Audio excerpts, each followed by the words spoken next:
Bonjour à toutes et à tous et bienvenue pour cette nouvelle vidéo où ici je vais scraper à partir de ce sketch de Sylvienne de l'équipe Just Create sans Scrap une page 30-30. Donc là ici le but de cette page c'est de la scraper mais sans photo pour pouvoir l'offrir après à une collègue de travail pour le tirage au sort des cadeaux de Noël. Voilà.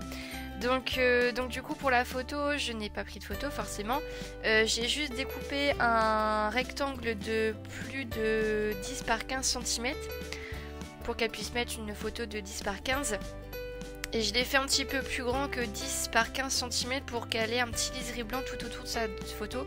Je trouvais ça assez sympa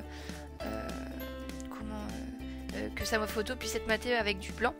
Donc pour réaliser cette page, donc voilà, donc j'ai utilisé le sketch de cette dame et où elle a dessiné plein de rectangles de différentes tailles, etc.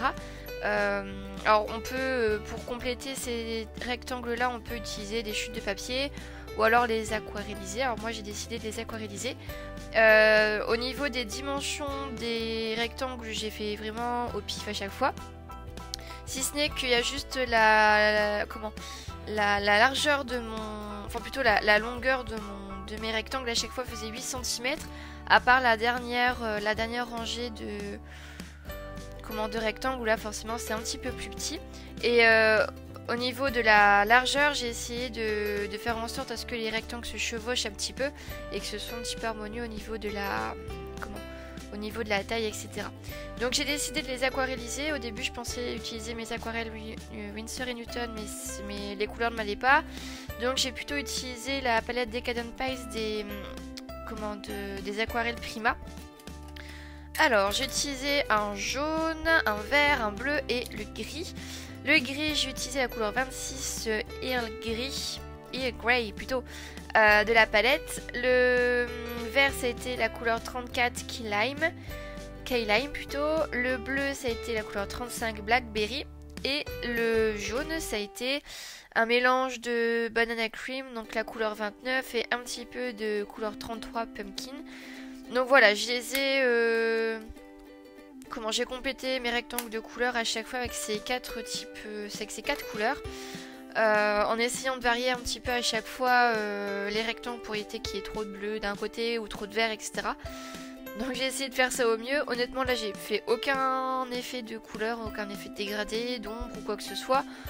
Je les ai juste colorisés purement et simplement pour pouvoir suivre le sketch comme je le pouvais entre guillemets. Et après j'ai tout séché au heat gun. Alors comme j'avais tracé au crayon de bois mes rectangles, alors je suis pas allée jusqu'au crayon de bois avec mon aquarelle, j'ai essayé d'arrêter mon aquarelle un petit peu avant, de sorte à ce que je puisse gommer en fait après les traits de crayon. Alors certains traits de crayon de bois n'ont pas été effacés puisque je les ai recouverts d'aquarelle, donc là c'était un peu embêtant. Mais en vrai, on voit pas forcément puisque notre regard s'attache plus à la photo, etc. plutôt qu'aux traits de crayon de bois qui sont restés sur le fond. Donc voilà. Après, au niveau de mon fond, j'ai pris du Posca blanc que j'ai gorgé d'encre et ensuite que j'ai tapé avec ma paire de ciseaux pour avoir plein de gouttes sur la totalité de ma page. Alors, je pensais, pour moi ça permettait d'atténuer un petit peu la couleur, même s'il n'y a pas forcément beaucoup de couleurs. Sur cette page je trouvais qu'il y en avait beaucoup. J'ai du mal à faire plus de 2 ou 3 couleurs sur une page et il faut vraiment que ce soit très doux, etc. Donc du coup c'est vrai que le blanc pour moi ça m'a permis de dire ok, il n'y a pas trop de couleurs, ça va. Et pour moi ça a permis d'atténuer un petit peu les couleurs qu'il pouvait y avoir. Enfin bref, après c'est une question de goût, hein. Si vous voulez pas mettre de blanc, vous en mettez pas, il n'y a aucun problème. Ensuite dans ma page j'ai voulu mettre une esperluette, mon esperluette chouchoute de Florilège Design. Je ne saurais pas vous dire de quelle année je les ai eues, enfin de quelle année ils sont, mais en tout cas tout ce que je sais c'est que c'est des esperluettes de Florilège Design que j'ai utilisées sur mon embellissement. Et là pendant que je papotais, bon là je suis en train de détourer, mais avant ça je pense que vous l'avez vu, au pire vous mettrez en arrière si c'est nécessaire. J'ai utilisé un papier un peu marron avec un motif blanc dessus et un papier un peu effet calque mais un peu plus épais. Alors ça c'est du papier de récupération. Le papier marron avec le motif dessus, c'est un papier que j'ai récupéré d'un bouquet de fleurs qu'on m'avait offert il y a quelques semaines de ça. Et je trouvais le papier magnifique. Et donc du coup je l'ai récupéré et du coup là j'ai utilisé dans cette page. Et le papier opaque blanc, enfin semi-opaque on va dire, un peu comme du papier calque, pareil ça vient aussi d'un bouquet de fleurs qu'on m'a offert. Donc j'ai gardé les fleurs dans un vase et le papier je l'ai récupéré. Donc vous voyez que même dans des trucs de la vie de tous les jours, même dans des boîtes à chaussures, le papier qu'il peut y avoir dans les boîtes à chaussures, surtout si vous l'aimez, enfin, moi j'ai l'habitude aussi de récupérer pas mal pour éviter de faire trop de déchets. Et donc du coup je peux le réutiliser dans mes pages et du coup voilà, là ça donne un effet assez sympa je trouve. Enfin voilà. Ensuite, ouais, sur le fond de ma page je trouvais qu'il manquait quelque chose. Et du coup j'ai décidé de prendre ma règle et mon crayon Faber-Castell XS. Et donc du coup j'ai tracé quelques traits un peu comme faire une sorte de quadrillage à l'intersection de certains rectangles. Et je trouve que ça agrémente un petit peu plus mon fond. Peut-être pas à dire qu'il y a un peu plus de contraste, mais je sais pas, je trouve que ça habille un petit peu plus la page. Et sur le bas de ma photo j'ai utilisé des tampons de fond, je crois de l'encre et l'image.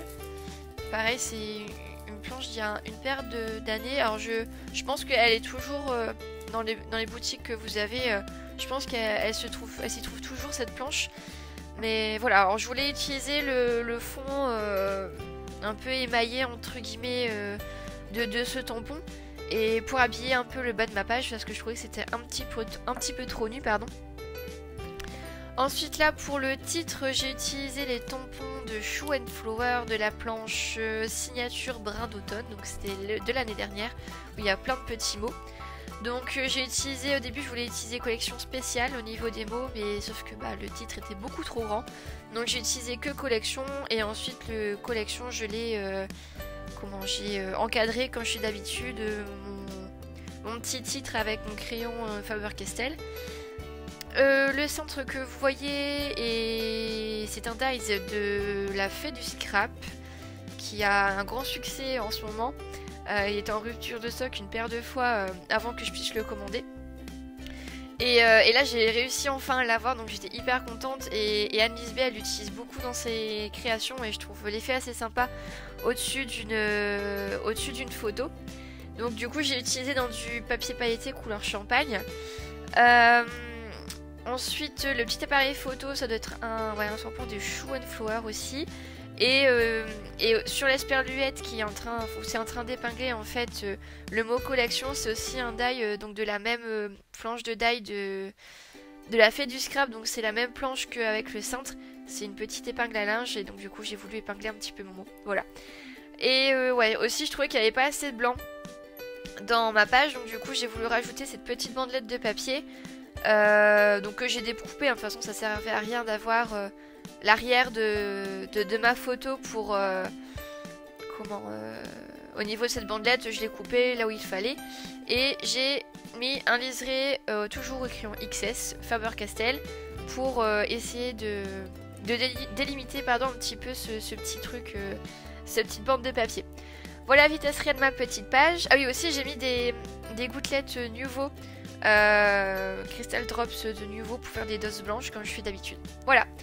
Donc voilà le petit sketch de Sylvain il me semble de Just Create en Scrap que j'ai utilisé pour pouvoir réaliser cette petite page. Donc voilà, j'espère que cette petite vidéo vous aura plu et ça vous aura donné envie de faire également ce sketch. Aussi j'oublie à chaque fois, mais si la vidéo vous a plu ou si vous avez des questions à me poser, n'hésitez pas à mettre un petit commentaire. Je lis un petit peu à chaque fois vos commentaires et je vous réponds. Donc surtout n'hésitez pas à laisser un petit commentaire et un petit pouce bleu, ça me ferait hyper plaisir. Et voilà, donc je vous laisse sur ça et je vous souhaite un très bon dimanche et à bientôt. Au revoir.